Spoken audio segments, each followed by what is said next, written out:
Hi everyone, my name is Dhruv and I am a full-time student at Georgian College and I have got so many questions about the college. So today I will be covering few of the questions that you guys have requested me. And if you haven't seen my Georgian ILET Toronto campus, I have made a vlog about it, so you can just go and check out. The link will be in the description. So without wasting any time, let's begin.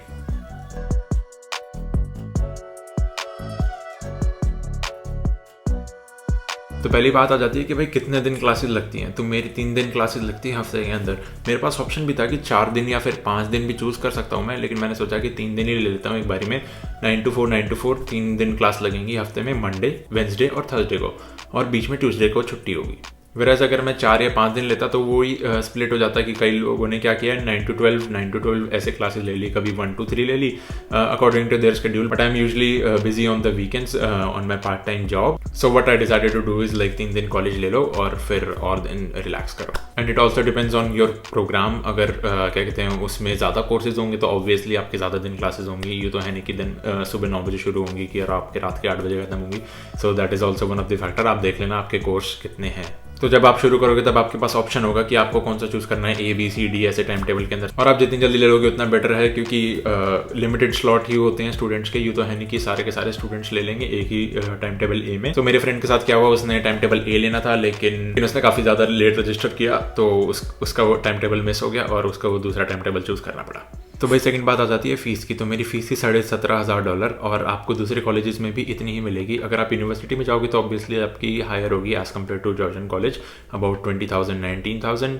and if you compare it with Seneca, George Brown, Humber, this will be pretty much the same, and it might vary if you have co-op in your program. लेकिन एक ऐसा college है जो है Canada और उसकी काफ़ी कम fees है, अबाउट $15,000 है। तो if you are tight on budget maybe you can just look for that college as well. और थर्ड बात आ जाती है जॉर्जियन ILET के बारे में कि इसका कैंपस कैसा है। तो भाई कैंपस की मैंने पहले बताया कि आप वीडियो देख सकते हो। मैंने ज़्यादा एक्सप्लोर नहीं किया क्योंकि मेरे पास तब टाइम नहीं था और आई वॉज नॉट श्योर कि मैं इधर जाऊँ या उधर जाऊँ, and I was with my friends. तो मैं आपको थोड़ा सा ओवरव्यू दे देता हूँ। जो कॉलेज है वो बिल्कुल साइड में है शर्बन स्टेशन के। तो मतलब आप जैसे बाहर निकलोगे तभी आपको मिल जाएगा ये कॉलेज। तो जो लोकेशन है वो तो ठीक ही है, मतलब बिल्कुल ही डाउनटाउन में नहीं है, लेकिन हाँ बिल्कुल डाउनटाउन के करीब है। जब लोकेशन की बात आ जाती है तो फिर हम इस बारे में भी बात कर लेते हैं अकोमोडेशन की और जॉब्स के बारे में। तो अकोमोडेशन जो यहाँ पे है वो आपको डिपेंड करता है कि आपको कितना ट्रैवल करने का मन है। अगर आप बिल्कुल ही डाउनटाउन में लोगे तो आपको प्राइवेट रूम $800 से एटलीस्ट शुरू होंगे, जो कि काफ़ी कम साइज़ में होंगे। मतलब उनका जो रूम साइज़ होगा वो काफ़ी छोटा होगा और it can go as high as like $1,200-$1,500, जो कि काफ़ी अच्छे लोकेशन पे होंगे, काफ़ी अच्छा व्यू होगा। लेकिन हाँ ऑब्वियसली उनका साइज़ फिर भी बड़ा नहीं होगा क्योंकि डाउनटाउन में काफ़ी छोटे रूम्स अवेलेबल होते हैं। तो एक मेरा फ्रेंड है वो भी 800 दे रहा है। मैं उसके घर पे गया था and was like pretty much small, like मेरे रूम से भी काफ़ी छोटा था। So what you can also do is कि आप थोड़ी सी लाइक 30 मिनट्स ट्रैवल अगर आप कर सकते हो, if you are okay with that, maybe you can find a room for like $600-700 and they will be pretty good enough like in size. और you can find room in sharing for about $400। और अगर आप downtown में भी sharing वगैरह की सोचो कि डाउनटाउन में शेयरिंग ले लोगे तो भी जनरली लोग प्रेफर नहीं करते देना, क्योंकि वही मैंने आपको मेंशन किया रूम साइज़ के ऊपर से। और रूम क्या कहते हैं घर के अंदर काफ़ी ज़्यादा भीड़ हो जाएगी। अगर आपको फिर भी रूम मिल जाता तो भी आप एक्सपेक्ट करो एटलीस्ट $500 पे करना। तो जब जॉब्स की बात आ जाती है भाई, डाउनटाउन के पास तो बहुत सारी जॉब्स अवेलेबल है। अगर आप डाउनटाउन में रह रहे हो तो भाई आप लगा लो कि ऐसा हो ही नहीं सकता कि आपको जॉब ना मिले। और अगर आप जैसे डाउनटाउन में घर ले रहे हो और आपका काम कहीं और है स्कारब्रो और इटोबिको में, तो फिर कोई भी फ़ायदा नहीं होगा क्योंकि आप इवेंचुअली उतना ही ट्रैवल टाइम स्पेंड कर लोगे। सो जब अकोमोडेशन लो तो काफ़ी सारी चीज़ें आपको ध्यान में रखनी पड़ेंगी। And interestingly, I have got few messages about the accommodation, and honestly don't pay before you see the room. What I will suggest is कि वीडियो कॉल वगैरह करो ओनर के साथ और फिर आप रियलिटी में देखो कि तब क्या है, क्योंकि कई बार फोटोज़ क्या होती है वो पुरानी होती हैं और जो अभी सिचुएशन होती है वो काफ़ी डिफरेंट होती है। So this is my recommendation. आगे आपकी मर्जी है कि आपने अप फ्रंट फुल पे करना है या जो भी करना है, लीज साइन करनी है, although I don't recommend that. Back to Georgian College कि भाई आपने जब अपने प्रोग्राम के बारे में देख रहे होगे तो वहाँ पे नीचे एक छोटा सा सेक्शन होगा जिसमें बुक्स लिखा होगा। तो उस बुक्स में ऐसे प्राइस लिखा होता है, जैसे कि मेरे में था कि $500। सो मेरे को लगा कि $500 स्पेंड करने होंगे बुक्स पे, बट ऐसा नेसेसरी नहीं है। टीचर टू टीचर डिपेंड करता है। आउट ऑफ 12 सब्जेक्ट्स मैंने एक ही में खरीदी है जो कि थी $100 की। Although that was not worth it at all. मैंने बुक पढ़नी भी नहीं थी बिकॉज मैं क्विज वगैरह नहीं कर पाता और एग्जाम नहीं दे पाता अगर मैं बुक नहीं खरीदता। So so next one is the one of the usual things that I have been asked about Georgian. इसकी कोई स्पोर्ट्स फैकल्टी है क्या? भाई स्पोर्ट्स तो बहुत दूर की बात है, वहाँ पे ढंग का कोई कैफेटेरिया वगैरह भी नहीं है। तो अगर आप एक्सपेक्ट कर रहे हो कि भाई काफ़ी ज़्यादा कॉलेज लाइफ, तो आपको जॉर्जन आइलैंड में इतनी ज़्यादा कुछ नहीं मिलेगी, वेरएज़ आपको डाउनटाउन का एक्सपीरियंस मिलेगा जो आपने कॉलेज देखा है कि वो काफ़ी छोटा ही है। So it might not be a very good experience according to expectations if you are expecting something like Centennial और maybe Humber North campus if you have seen that. So वैसा तो कुछ भी नहीं है, so please do mind that before you apply. So let's talk about some teachers and students. So teachers का क्या है कि अभी तक मेरे साथ एक्सपीरियंस ये है कि 50% इंडियन टीचर हैं और 50% बाहर के ही हैं।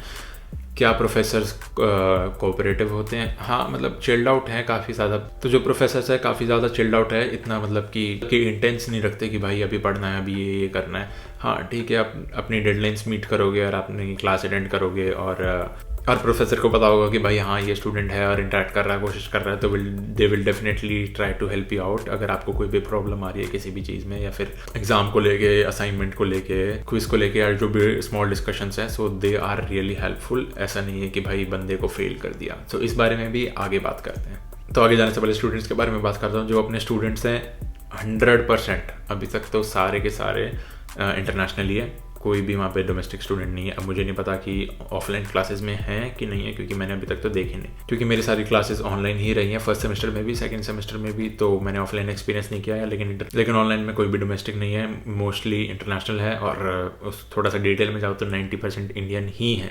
और अब बात आ जाती है भाई एग्ज़ाम्स की, कि भाई एग्ज़ाम्स कैसे रहते हैं।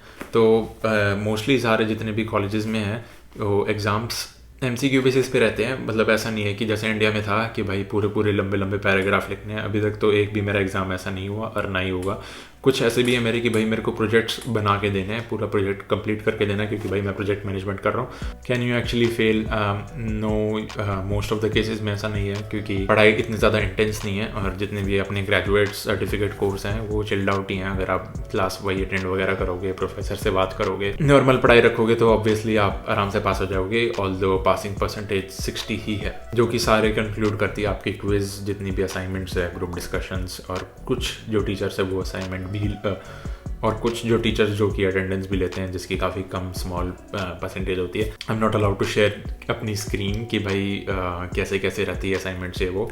सो I am sorry, I can't share that. जितने भी आप कॉलेजेस देखोगे सब में जितने भी पोर्टल्स हैं वो ऑनलाइन ही होंगे। जैसे मेरा ब्लैक बोर्ड हो गया, तो उसमें ही आपको सारी असाइनमेंट्स वगैरह सबमिट करनी है, उसी में सारी अनाउंसमेंट होगी, उसी में आप अपने ग्रेड्स वगैरह सब कुछ देख सकते हो और ट्रैक कर सकते हो कि भाई क्या सीन है, कब असाइनमेंट कब पेंडिंग है।